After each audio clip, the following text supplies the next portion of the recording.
And not stop your And life. for me, it was, so as business owners that we have that ability to have an LLC name, and then you can have a DBA or a doing business as. So knowing that, I went into it thinking, I'm going to find a way to put Chase's name in here so that we're in business together. Like, he's my partner. So my LLC is Chase Passion. Wow. For my son. And then, I do business as I Love Beauty. But in the back of my mind, always, he was my partner. I wouldn't have a business if he were here. I would be doing what I was doing. So it's like I really want that reminder, not in a way of, oh, feel bad for me and what happened, but more to remind me, like, do better, touch people. He did, and I learned that at his funeral, but to have men my age, men in their 40s. He was wanting to be an attorney, but he was really involved in baseball. And he was an umpire from like little league level to collegiate level. And there was a lot of talk within his umpire league that he could be pro. And my son was so driven. He's like, he's gonna go to law school. I'm gonna go to law school first. I'm gonna do that, and then if I want to, I'll go, and then I can have that to fall back on. I'll be a lawyer to fall back on. Like, that's amazing. And he worked 3 jobs. Just really worked very hard. So it was like, I want to emulate those things back. When we were there at his funeral, that was the point I was making, was more than one man had come up to me, and the overall tone or expression was like, when they met Chase through umpiring as a younger man than them, he was probably in his teens to maybe very just turning 20. They would say, I thought he would be someone I would mentor, or that, I could shape. And then most had said something to the effect of, but after spending time with him, this is going to make me cry, but that they would want to be a better man. He inspired people, Yeah, right? yeah. Oh. So, sorry. I didn't want to do that. So it just made me really take to heart the things that I used to preach. I was out there in the field and I would say things to hairstylists a lot about how we're licensed to touch people. And that's an amazing thing. It really is. To have the ability without any questions asked, right? I get to touch you. 2 people in life get to touch you without permission. Your doctor and your hairstylist or barber, right? Or esthetician, but like we're licensed to touch people. So without a question, when someone sits in front of you, they know that you will touch them. And that's powerful. It's so powerful. There's so many times that we go through life alone. And that touch is so powerful, right? And I used to say it like you're like a doctor, like that's how powerful you are. And it took that for me to get it to say, I still have that ability. So through beauty, I have the ability to touch, to influence, and to inspire other people. And that's, I put his name in it, and I'm like, and that's what I intend to do. So it started out as really a healing thing for me, like a safe space for me, where I'm doing eyelashes, so I didn't have to talk, and it could be safe. And then as I got stronger, or it got easier to carry, however it was, then I could develop more in that business. And I did. And each time I did, it was like another stepping stone with Chase. So I had started out literally in a closet in my house. And then I moved I had a friend who was an esthetician.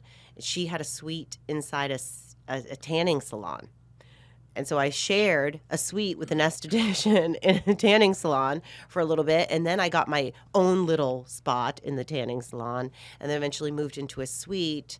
And then while I was there, because I know you guys have all talked about suites before and how different that is from a storefront, the costs and all of that. But as I'm in this suite and I'm looking at the tiny square footage that I have and what the cost is, and while it was great because I didn't have to have credit and I didn't have to have those things, I felt like, wow, this is so expensive for this little tiny space, right?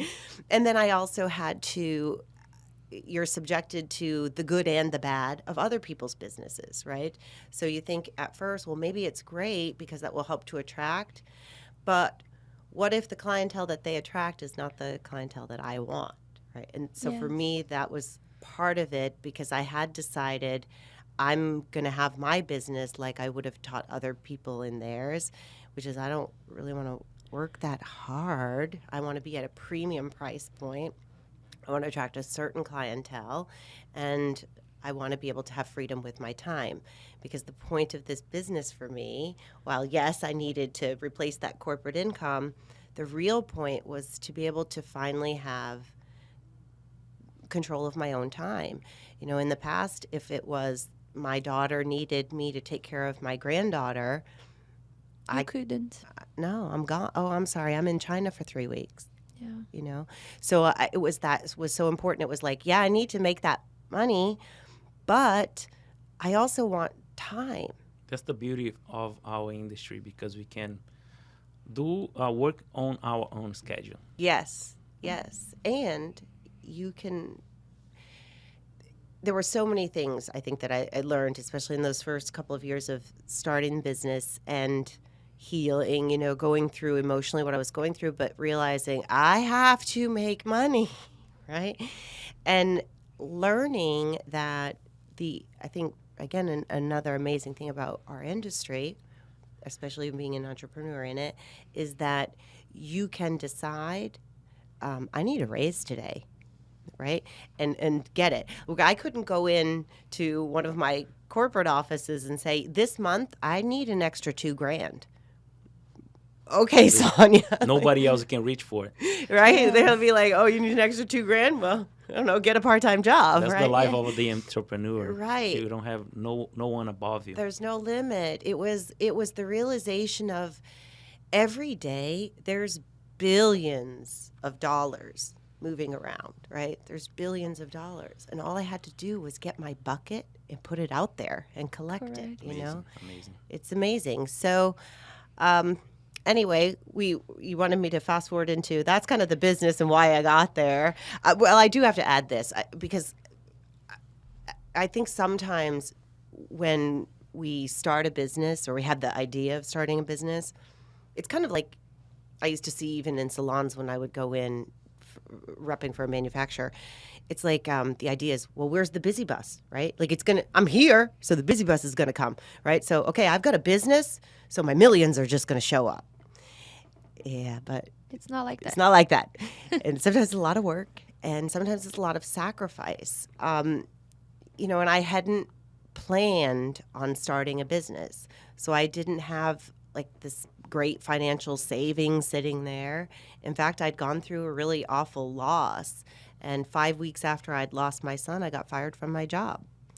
Again, don't feel bad. That was a manifesting. I manifested that. I really did because I was like, I'm no quitter. But boy, if they would fire me, it'd be good. I was like, I'm gonna get my unemployment. Which, if that's your plan in life, like don't plan on that. It's not enough. But it was again that springboard thing. But it was a lot of sacrifice, especially in the first couple of years. I had a lease on a vehicle. You know, because I mean, I had a good job. I had that salary. You live to whatever it is that you're getting, right? And so my lifestyle was to that, and then suddenly it was gone. Wow. And I have this car, and I'm trying to like hustle what I can, and I'm making some money. You know, kind of just paying those types of things. And again, thank goodness I have a partner who fed me, who kept me in a roof and that type of stuff, or I would be living in my studio is what I would have done. I have an awesome partner too, my Yeah. wife. See? She supports me in everything. See? My dream. Actually, she jumped in. She jumped in my dream that to become a business owner, entrepreneur, having my barbershop. She's an what's the name in English? I'm a pharmacist. Pharmacist. And I I jump know. on his dream. And now it's my dream. But, I mean, it wasn't on my plans to be a business owner ever. As a pharmacist, Lucia, you didn't think, you know what? I'm going to have a barber shop too Yeah. and a Never thought podcast. about it. Never. I'll never guess. If you ask me a few years later, I'll never, ever, As you were doing the pill Yes. counters, you just I will never guess I'll be Never here guess. doing what I'm doing. But I'm happy. I think it was Yeah, supposed to it be was that supposed way. But I wouldn't think, oh, I'm gonna marry a barber and have a barber shop. I feel comfortable and supported by her, so all the time.